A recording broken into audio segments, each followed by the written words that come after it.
It's a real pleasure on the Religica Theolab to have Reverend Joel Ortega Dopico with us today, who serves as the Executive Secretary of the Cuban Council of Churches, had been the president of the Cuban Council of Churches from 2012 onward. Welcome. Thanks so much for taking time to be with us today. It is my pleasure and privilege to be in this talking with you.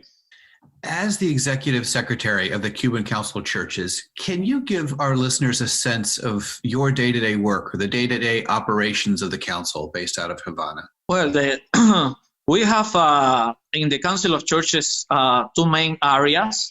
One is the area of diaconia, what in English can be the equivalent for outreach. So we have a lot of outreach programs. And also we have the other area is the area of formation or educational, theological education area. Also under the umbrella of the Cuban Council of Churches, the Cuban Bible Commission. So it's many things going on every day at the council because, for example, in the area of outreach, we have four main programs. One program who is the pastoral for people with disabilities. The other is the health and community life program. The program for emergency and humanitarian assistance that in this day of the COVID-19 is being very active.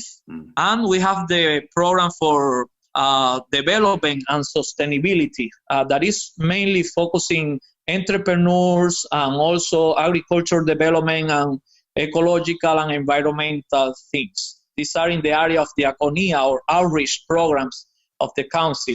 Then in the area of formation, we have chaplains for prisons, Christian education, liturgy, youth, women and gender, and others. So every day we have different activities, programs, and we cover all over the island. So it's a lot of administrative procedures. Besides this, we have a strong dialogue with the authorities and government, with other religions, also among all the denominations in Cuba, because we serve not just the member of the council, but we serve all the churches in Cuba. In some areas also we work with the Catholic Church. So the daily work is to answer many emails, to sign many agreements, because also we have a memorandum on understandings with different international organizations, like Bread for the World in Germany, Christopher Blanden Mission is a global organization, the United Bible Societies, and others. So it's a lot of emails back and forward with all these organizations. We have also one coordinator in every province in Cuba. So it's a lot of phone calls every day, checking things, sending letters, doing finance transferring and all of that. So as executive secretary, I represent the board of the council to be part of the articulation of all these big mechanisms. Not in detail, but you can have the general picture of how the council is working. So we are operating in all the provinces through leaders. We are working with around 1,000 volunteers all over the island and around 100 employees, full-time employees at the council. Some of them are in the office in Havana, but others are in the provinces or regions as well. Am I right in saying the council began in 1941 and it has been working effectively all of those years to this day that you're describing as an average day in the life of the council, which I think a number of religious leaders, clergy, and others would identify with in terms of the kind of daily hustle that's essential for ministry? As the executive secretary, I imagine there are times you have to describe kind of the nature of the Cuban churches or the thriving sense of the communities there. How do you talk about those thriving communities to those who haven't been to Cuba and don't experience that context? Well, churches in Cuba, I can say that the church in Cuba today is one of the growing churches in the world. So churches are growing. New models of churches are emerging, like what we call the house churches, different varieties of models, denominations. is not just growing in the number of members who come to church, but also in the new groups that are being operating in Cuba. We are speaking about around 100 different denominations in Cuba. Some are small, some are big, some are members of the council, some are not, but all the churches are growing. Also growing in the area of the social services. So many churches are being very relevant in the social programs they develop in the society today. These are the context of the church in Cuba today. But it's a humble church, I can say. We are, in general, a very humble church, but the church that being understood properly speaking, that they understand that it's not just inside the walls of the church, but how to be a church in the community. Let me ask you a question. You mentioned theological education. There's an ecumenical seminary and theology school in Matanzas, Cuba. You're a graduate of the seminary, as I understand it, as well. Yes. Now, this kind of seminary and its connection to the council, its connection to clergy, it must create, for the listener who doesn't know this, that kind of ecumenical education brings all of those future clergy into one formational and educational setting. It must create very close collaborations over the years. Could you tell us about the seminary and about your studies there? Yes, the seminary is being a wonderful tool for the church in Cuba, and not just for the church, but also for the Cuban society and the Cuban culture, because it's been the only ecumenical seminary in Cuba that bring pastors from about, I can say, from 10 to 15 different denominations. And then we have also extension courses from the seminary, a new model to be more sustainable, because it's not easy to bring people to live in campus all the time. Mm-hmm. So we have extensions of the seminary, and the seminary and the council are, the seminary is member of the council, but also has institution. We have a very important link with the seminary, because theological education is very important for the Council of Churches. So we have a very strong alliance with the seminary, and the seminary for years and years is being like a think tank for the not just for the in the academical orientation, but in the area of the practical theology, and also in the area of outreach. So we are looking to have a seminary. I've been like 10 years in the board of the seminary as well. So the seminary is not just the academical formation, but trying to have a more integral or more complete formation for the pastors, to have all the perspective of the work of the church. Also, the seminary has extension program here in Havana that is the Institute of the Scientists of Religions, who is more broad. So in this institute we do theological education, but also other religions, and it's a way to be connected with the academy, with the University of Havana, with people who are not believers, but they want to receive some training and education in this area. Sometimes they are journalists or they are professors of philosophy, and they want to receive this academical approach, and also people from other religions. So the seminary is being very, very key in this, to keep the theological view of the Cuban church I can say, in a proper way. Because it's not just to read the Bible, it's not just to pray, but it's also to understand what our prayers are about, and what the reading of our scriptures are about, and what God wants to say to us in the context we are living in Cuba today. How to be a church in a socialist country, how to be a church being in conflict with the U.S., so how to understand all the context in which we are developing as a church.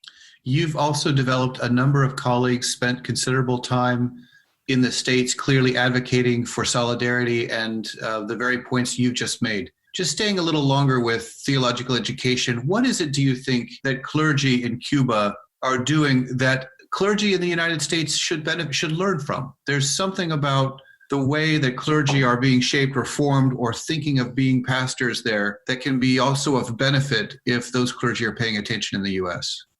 Yes. The most important of the theological education is that in general we teach that the clergy is not the clergy for his church. It's the clergy for his community. It's the clergy for his neighborhood. It's a servant of God, sent it to not to a church to empower the church, but just to how to tell the church to go out. You know, for many years the church was little bit isolated in the country for different reasons, but now we are a church going out of the wall of the church, as I mentioned you before. And I believe that one very important component is to understand that the clergy in Cuba is not just the clergy of his church, but for his community, for the believers and non-believers. I remember visiting hospital when I was at seminary with the person, a lay person that we have that was the pastor. He was visiting all the hospitals.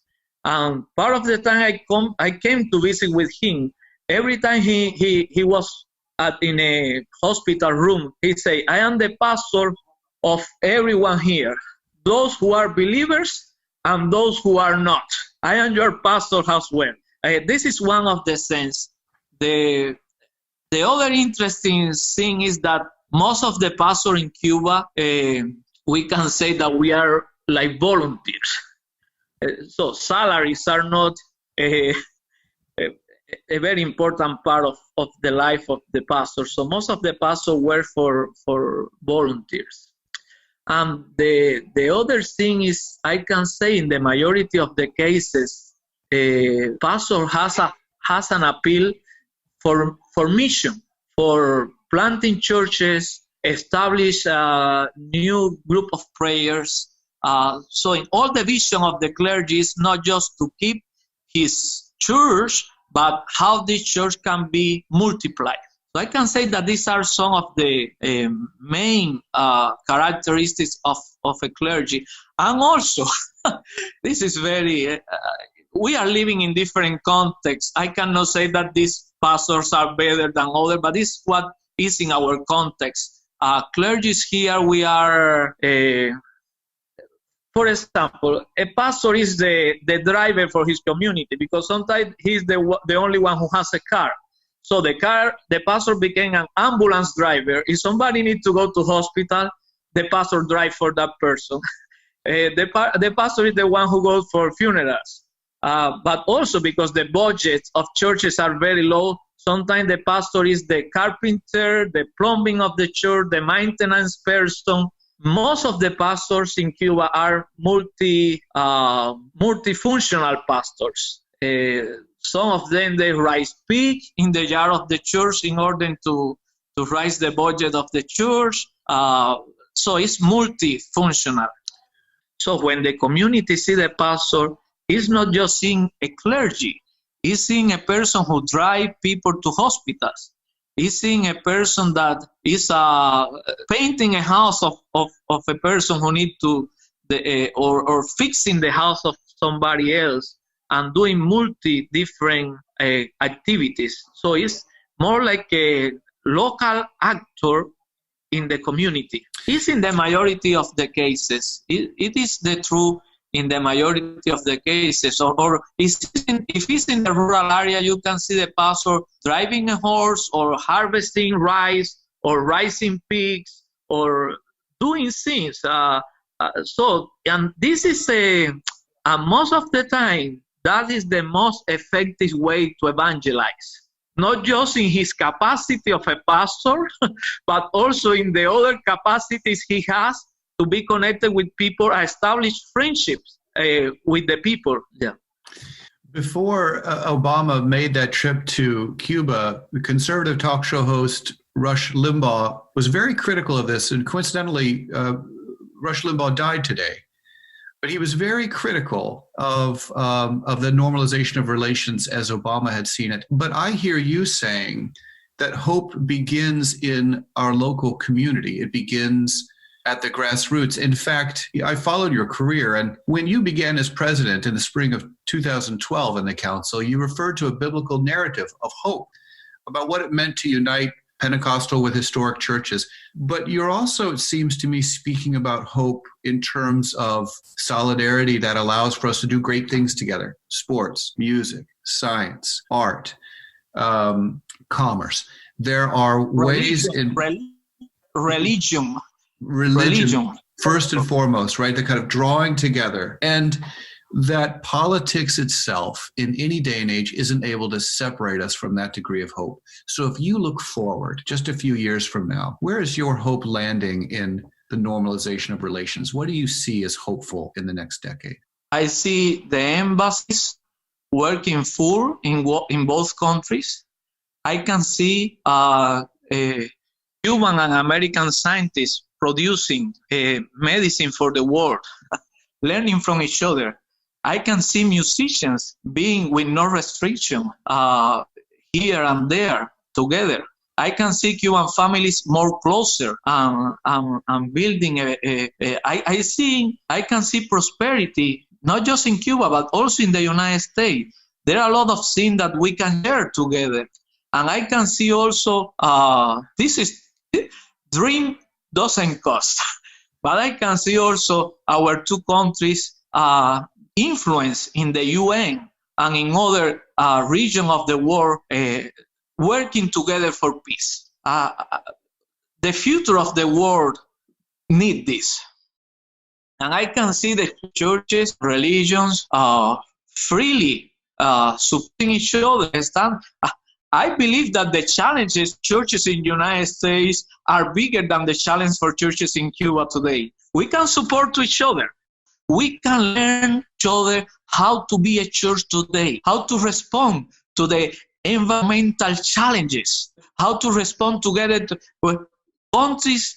No single country survives today in this war. We need each other. The world needs us together. So it's a mutual and learning benefit path forward. Maybe that's the nature of unity that is so essential to the churches and to this ecumenical movement, which is to say, well, in your own word, mutuality, a sense of respect, that normalizing right relations between governments and inculcate living that as people requires us to approach one another with a sense of humility and mutual learning. That there's something that those in the States desperately also need to learn, and that this provides an opportunity for, as you mentioned, the world to witness what that kind of reciprocal, respectful, and loving learning can be about between people of faith and all faiths and of goodwill. I'd like to end by offering you, is there something in addition that you'd like to say that we haven't touched on yet? Yes, two things. First things that is not just about how we can help each other. It's about how much we can do together for others. And then the slogan of the Cuban Council of Churches, united to serve. United to serve. That was the philosophy of the council, how to bring churches together. Because to be ecumenical is not about the relation between the churches. It's about how the churches can come together to serve others. I believe that the normalization of relation between Cuba and U.S. not just about how to help each other, how to do together, not just as churches, but as countries, but how we can serve others as well. You've been listening to the Religica Theolab podcast in the Center for Religious Wisdom and World Affairs at Seattle University. To learn more about the center's work and for resources to be used in local communities, visit us at seattleu.edu/thecenter.